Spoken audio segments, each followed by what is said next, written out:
पूर्व श्लोक में भगवान ने कहा कि परा प्रकृति ने अपरा प्रकृति को धारण कर रखा है। उसी का स्पष्टीकरण करने के लिए अब आगे का श्लोक कहते हैं, एतद्योनीनि भूतानि सर्वाणि त्युपधारय अहम कृत्सन्नस्य जगतः प्रभवः प्रलयस्तथा।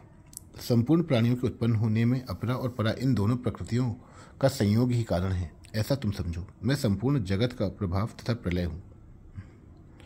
व्याख्या। जितने भी देवता, मनुष्य, पशु पक्षी आदि, जंगम और वृक्ष, लता, घास आदि स्थावर प्राणी हैं, वे सबके सब मेरी अपरा और परा प्रकृति के संबंध से ही उत्पन्न होते हैं। 13वें अध्याय के 26वें श्लोक में भी भगवान ने क्षेत्र और क्षेत्र के संबंध में संपूर्ण स्थावर जंगम प्राणियों की उत्पत्ति बताई है। यही बात सामान्य रीति से 14वें अध्याय के 4थे श्लोक में भी बताई है कि स्थावर जंगम योनियों में उत्पन्न होने वाले जितने शरीर हैं वे सब प्रकृति के हैं और उन शरीरों में जो बीज अर्थात जीवात्मा है वह मेरा अंश है। उसी बीज अर्थात जीवात्मा को भगवान ने परा प्रकृति और अपना अंश कहा है। सर्वाणि त्युपधारय स्वर्गलोक, मृत्युलोक, पाताल लोक आदि संपूर्ण लोकों के जितने भी स्थावर जंगम प्राणी हैं वे सबके सब अपरा और परा प्रकृति के संयोग से ही उत्पन्न होते हैं। तात्पर्य है कि परा प्रकृति ने अपरा को अपना मान लिया है, उसका संग कर लिया है, इसी से सब प्राणी पैदा होते हैं। इसको तुम धारण करो अर्थात ठीक तरह से समझ लो अथवा मान लो। अहम कृत्सनस्य जगतः प्रभव प्रलयस्तथा। मात्र वस्तुओं को सत्ता स्फूर्ति परमात्मा से ही मिलती है, इसलिए भगवान कहते हैं कि मैं संपूर्ण जगत का प्रभव उत्पन्न करने वाला और प्रलय लीन करने वाला हूँ।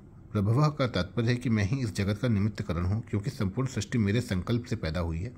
सदैव शत बहुत श्याम प्रयो प्रजा येति। जैसे घड़ा बनाने में कुम्हार और सोने के आभूषण बनाने में सुनार ही निमित्त कारण है, ऐसे ही संसार मात्र की उत्पत्ति में भगवान ही निमित्त कारण है। प्रलय कहने का तात्पर्य है कि इस जगत का उपादान कारण भी मैं ही हूँ, क्योंकि कार्य मात्र उपादान कारण से उत्पन्न होता है।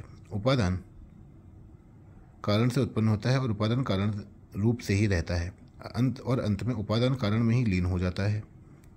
जैसे घड़ा बनाने में मिट्टी उपादान कारण है, ऐसे ही सृष्टि की रचना करने में भगवान ही उपादान कारण है।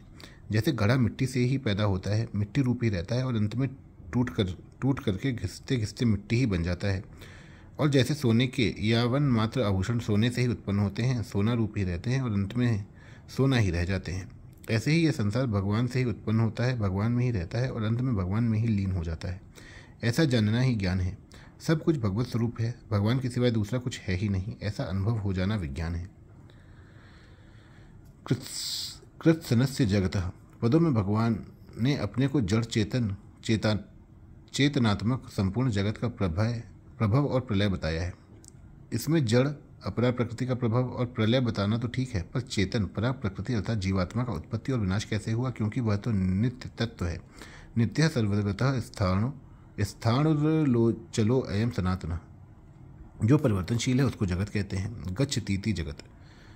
पर यहाँ जगत शब्द जड़ चेतनात्मक संपूर्ण संसार का वाचक है। इसमें जड़ अंश तो परिवर्तनशील है और चेतन अंश तथा सर्वथा परिवर्तन रहित तथा निर्विकार है। वह निर्विकार तत्व जब जड़ के साथ अपना संबंध मानकर तादात्म्य कर लेता है, तब वह जड़ शरीर के उत्पत्ति विनाश को अपना उत्पत्ति विनाश मान लेता है। इसी से उसमें जन्म मरण कहे जाते हैं। इसलिए भगवान ने अपने को संपूर्ण जगत अर्थात अपरा और परा प्रकृति के प्रभव और प्रलय बताया है। अगर यहाँ जगत शब्द से केवल नाशवान, परिवर्तनशील और विकारी संसार को ही लिया जाए, चेतन को नहीं लिया जाए, तो बड़ी बाधा लगेगी। भगवान ने कृत्सनस्य जगतः पदों से अपने को संपूर्ण जगत का कारण बताया है। अतः संपूर्ण जगत के अंतर्गत स्थावर जंगम जड़ चेतन सभी लिए जाएंगे। अगर केवल जड़ को लिया जाएगा तो चेतन भाग छूट जाएगा, जिससे मैं संपूर्ण जगत का कारण हूँ यह कहना नहीं बन सकेगा और आगे भी बड़ी बाधा लगेगी। कारण कि आगे इसी अध्याय के 13वें श्लोक में भगवान ने कहा है कि तीनों गुणों से मोहित जगत मेरे को नहीं जानता। तो यहाँ जानना अथवा ना जानना चेतन का ही हो सकता है, जड़ का जानना अथवा ना जानना होता ही नहीं।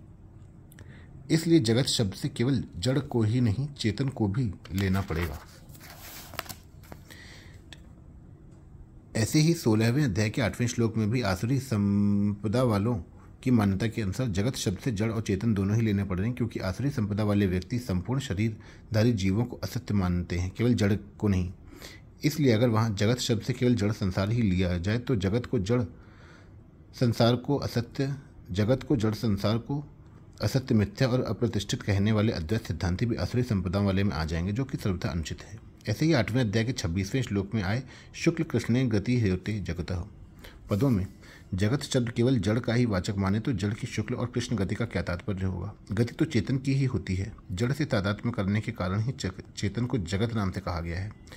इन सब बातों पर विचार करने से यह निष्कर्ष निकलता है कि जड़ के साथ एकात्मता करने से जीव जगत कहा जाता है, परंतु जब यह जड़ से विमुख होकर चिन्मय के साथ अपनी एकता का अनुभव कर लेता है तब यह योगी कहा जाता है, जिसका वर्णन गीता में जगह जगह आया है। परिशिष्ट भाव, जो न खुद को जान सके और न दूसरे को जान सके वह अपरा प्रकृति है। जो खुद को भी जान सके और दूसरों को भी जान सके वह परा प्रकृति है। इन अपरा और प्रकृति दोनों को माने हुए संयोग से ही संपूर्ण स्थावर जंगम प्राणी पैदा होते हैं। मूल दोष एक ही है, जो स्थान भेद से अनेक रूप से दिखता है, वह है अपरा के साथ संबंध। इस एक दोष से ही संपूर्ण दोष उत्पन्न होते हैं। यह एक दोष आ जाए तो संपूर्ण दोष आ जाएंगे, और यह एक दोष दूर हो जाए तो संपूर्ण दोष दूर हो जाएंगे। इसी तरह मूल गुण भी एक ही है, जिससे संपूर्ण गुण प्रकट होते हैं, वह है भगवान के साथ संबंध। अपरा को चाहे नित्य माने चाहे अनित्य, पर उसके साथ हमारा संबंध अनित्य है। यह सर्वसम्मत बात है। यह संबंध ही जन्म मरण का कारण है। कारणम गुण संयोगस्य सदसद्यो निजन्मसु, यही संसार का बीज है। मैं संपूर्ण जगत का प्रभाव और तथा प्रलय हूँ। इसका तात्पर्य है कि इस स्थावर जंगम रूप जगत को मैं ही उत्पन्न करने वाला हूँ और मैं ही उत्पन्न होने वाला हूँ। मैं ही नाश करने वाला हूँ, मैं ही नष्ट होने वाला हूँ, क्योंकि मेरे सिवाय संसार का दूसरा कोई भी कारण तथा कार्य नहीं है। अर्थात मैं ही इसका निमित्त उपादान कारण हूँ, अतः जगत रूप में मैं ही हूँ। 9वें अध्याय के 19वें श्लोक में भी भगवान ने कहा है, अमृतम चैव मृत्युश्च सत्य सत सच्चा हमर्जुन, अर्थात अमृत और मृत्यु तथा सत्य तथा असत भी मैं ही हूँ। श्रीमद्भागवत में भगवान कहते हैं, आत्मैव तदिदं विश्वम सृज्यते सृजति प्रभु, त्रायते त्राति विश्वात्मा हीयते हरतीश्वरः, अर्थात जो कुछ प्रत्यक्ष या अप्रत्यक्ष वस्तु है वह सर्वशक्तिमान परमात्मा ही है। जो कुछ सृष्टि प्रतीत हो रही है इसके निमित्त कारण भी वही हैं और उपादान कारण भी वही, अर्थात वे ही विश्व बनाते हैं और वे ही विश्व बनते हैं। वे ही रक्षक हैं, वे ही रक्षित हैं। वे ही सर्वात्मा भगवान इसका संहार करते हैं और जिसका संहार होता है वे भी वही हैं।